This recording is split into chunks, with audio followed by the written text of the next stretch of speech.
I bid on plenary 4th of July. Since then, I know in Abuja.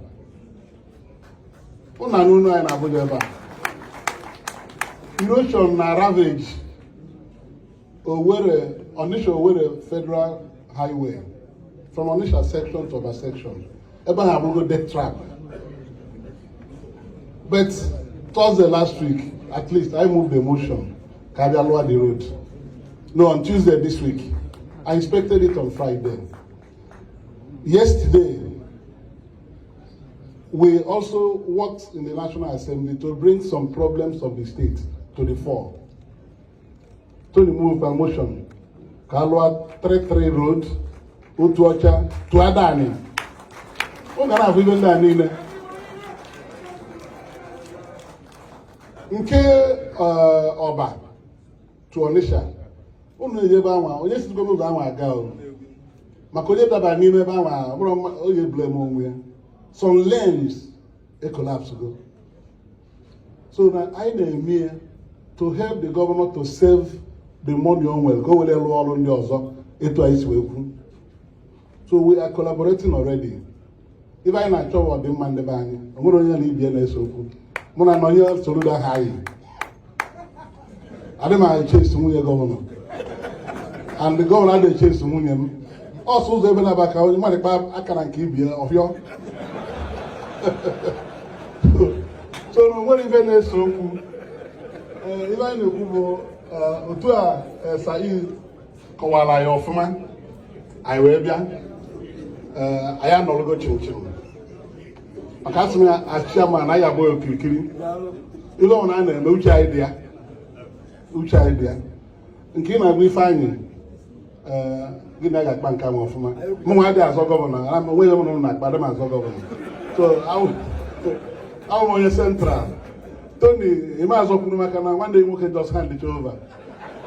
So two of us are not the problem. I cannot support all the good programs of the governor, and also we ask the governor to bring us nearer to him, to his programs.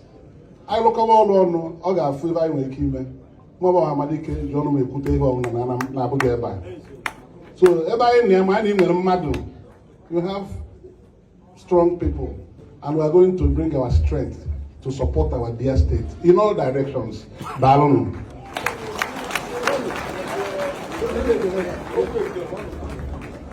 Ndị ANAMBRA ekene mụnụ ewepụkwa m okwu m odenigbo ewepụ m gị okwu ezigbo a sị na nkene ndị ANAMBRA afọ m bụ Dr. Tony Nwonye, abụ m onye Nsugbe bụrụ onye ọma mbala ezigbo ịma na gọvanọ Peter Obi butere obi anọ nwanne nwoke tupu wee ndị ANAMBRA tinye aka wee bụrụ gọvanọ. Nwanne m bụ obi anọ tinye egwu aka odenigbo nwoke wee bụrụ gọvanọ. Ọ rịwa ọgwụ ANAMBRA bụ anyị niile nwe ANAMBRA. Prof. Soludo mụ na ya dị na mmarị nne, I'm like a younger brother to him. Mụ na ya dị na mmarị nne, ọ bụrụ ife pati Chike anya ọnụ ọ bụ Chike anya ọnụ mgbe a chọrọ ịnara ya mandate House of Reps o win na primary lue mme na election eme ya wayo ọ ma na m standard ekwọrọ m na ya 1 naira mgbe ndị 32 years ọ nọ here. So mụ na odenigbo dị na mma, mana ife nwere ikwu bụ na ọ bụrụ ife pati ka anyị kwue maka ANAMBRA.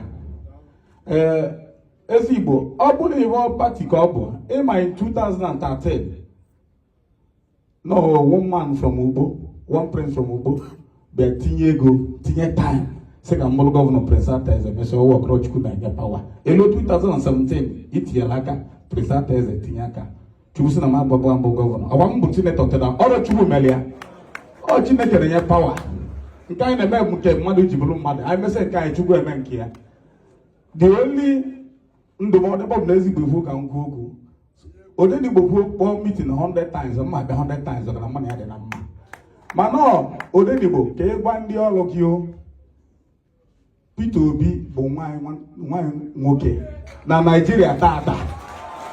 Ewepụtala ụlọ weti chere ụlọ amegwu ogwu a ka ọ wee tọọ ụtọ chelụnụ ndị Anambra chelụnụ anyị ncha niile nwe Anambra abụrụ mfe anụ Peter Obi mana Peter Obi melụ ama na ndị Igbo nọ na Naịjirịa so ka egwe ndị elu ga-enwe nke a na-agbata ekpuchi ọnwa Obi Igwe nwanne nwoke onye Aguleri anyị bụ ndị eri bụ ndị ọma mgbala ka ọ kwụsị ịkpọ Peter Obi iyi bikọs ọ na-akpọ Peter Obi iyi ọ dị ọkwa mma ọ dị ọkwa mma nke ahụ kpọrọ onwe Echebe Obi Igwe ọ nwanne nwoke ka ọ bụ adịmekwu ebuka na Peter Obi nye tiketi azọbago m gọvanọ zọba sineti abụrụ m onye otu Peter Obi mana ọ maka Peter Obi ka a ji ma na ndị Igbo ka nọ na jọrọ ọ bụ asụ so ka egwu aba anyị adịrị against you mana Bible na-akpọ ka na-akpọ Peter Obi oyi mbọsị elekshọn anyị na-akpọtụ ọbịa n'anya ndị be anyị kene m ụlọ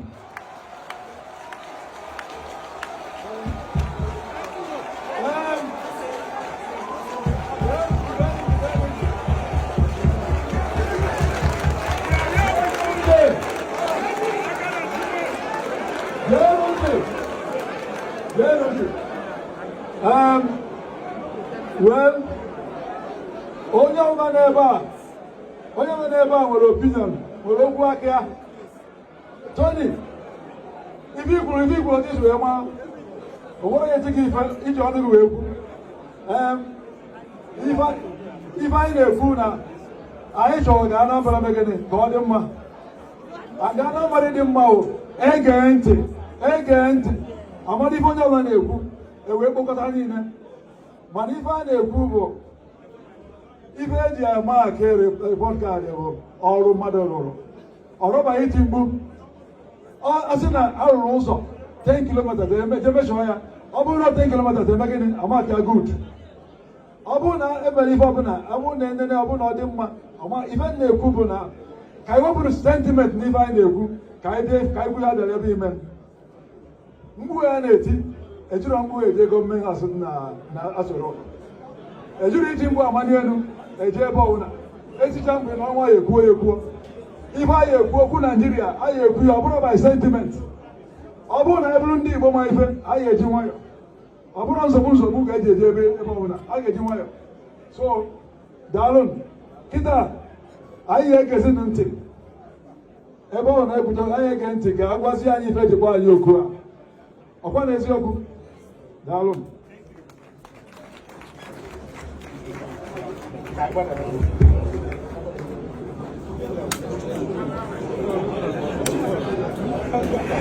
biko unu aga akwụkwọ aka ebe a biko put your hands together nọ ibe ekwu ka a na-eme ndị be anyị nụ biko ife anyị ga-eme n'okịta bụ na o nwere short documentary otoro ogologo a ga-egosi ebe a kịta maka ọrụ ọma gọvanọ anyị na Anambra steeti mana ibe anyị na-ayọ bụ na ntị ka a ga-eji wee gee documentary a ka anyị nyenụ ntị anyị maka na anyị gee ntị wee nụ ife a na-ekwu ọ ga-adị very short mana I crave your indulgence I beg of you give your ears ka anyị wee nụ ife documentary a na-ekwu biko a short documentary